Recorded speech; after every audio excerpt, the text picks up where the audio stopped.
कि धरती के अंदर भारी मात्रा में आयरन ओर मौजूद है।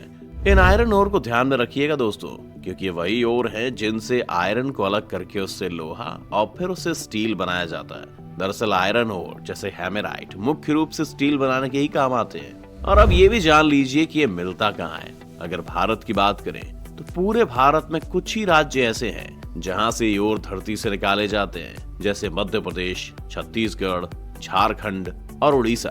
यहाँ पर आयरन के हेमेटाइट बहुत ज्यादा मात्रा में पाए जाते हैं। ये ओर असल में आयरन के ऑक्सीडाइज्ड फॉर्म में धरती के अंदर बने रहते हैं। ये तो कहानी हो गई ओर की।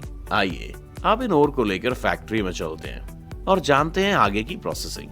फैक्ट्री में ले जाने के बाद इन ओर को बारीक पीस लेते हैं, जिसके बाद इन्हें कोक के साथ मिलाकर उसे हीट करते हैं, जिसे सिंटरिंग कहते हैं। इस सिंटरिंग का काम ये होता है कि फर्नेस ब्लास्ट के समय ये एक एफिशिएंट रॉ मटेरियल बना सके जो भट्टी में होने वाले ब्लास्ट को सपोर्ट करे।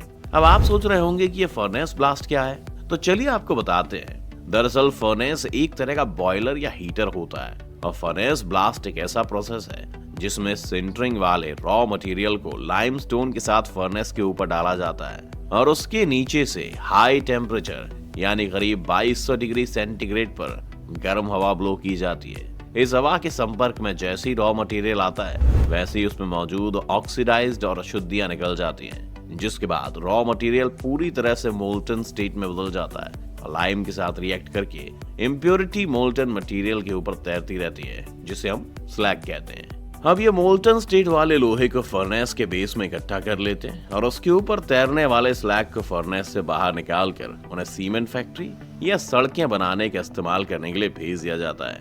इसके बाद जो मोल्टन स्टेट में लोहा बचता है उसे ठंडा करके लोहा तो बनाया जा सकता है, लेकिन उससे सीधे स्टील नहीं बनाया जा सकता है। इसलिए स्टील बनाने के लिए इस मोल्टन स्टेट को एक दूसरे प्रोसेस से गुजारा जाता है, जिसमें ये प्रयास किया जाता है कि उस मोल्टन मटेरियल से कार्बन परसेंटेज को रिड्यूस कर दिया जाए।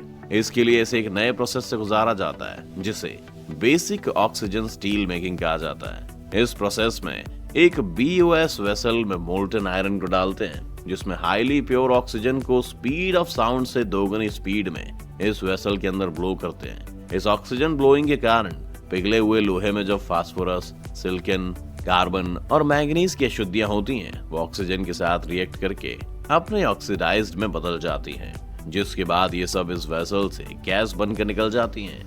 इनके निकलने के बाद जो मटेरियल हमें मिलता है उसमें कार्बन परसेंटेज 0.05 तक घट जाती है, जिसे ठंडा करके जो हार्ड मटेरियल बनता है उसे स्टील कहते हैं। इस BOS वेसल में कुछ और प्रोसेस भी होते हैं, जैसे कि स्क्रैप स्टील या पुरानी खराब हुई स्टील को भी उस वेसल में भर देते हैं, वो भी मोल्टन स्टेट वाले मटेरियल को डालने से पहले ही। क्योंकि ऑक्सीजन के फ्लो के कारण उस वेसल का टेम्परेचर बढ़ने लगता है, जिस कारण संभव है कि जो स्टील हमें चाहिए वो ना मिले। इसीलिए वो स्क्रैप स्टील और लाइम वेसल के टेम्परेचर को कंट्रोल करके प्रोसेस को अच्छे से होने में मदद करते हैं। इसके अलावा फैक्ट्री में कई ऐसे कंट्रोलर भी लगे होते हैं जिनकी मदद से टेम्परेचर को कंट्रोल किया जाता है और इसके बाद जो कुछ बचता है उसे ठंडा करके स्टील बना लेते हैं और अपने मन चाहे आकार में उन्हें ढाल लिया जाता है। इसके अलावा भी कुछ प्रोसेस है जिसके तहत स्टील को बनाने का काम किया जाता है, जिनमें इलेक्ट्रिक आर्क मेथड भी शामिल है। अब आप पूछेंगे ये क्या भला है, तो इस इलेक्ट्रिक आर्क मेथड को अगर आपको थोड़ा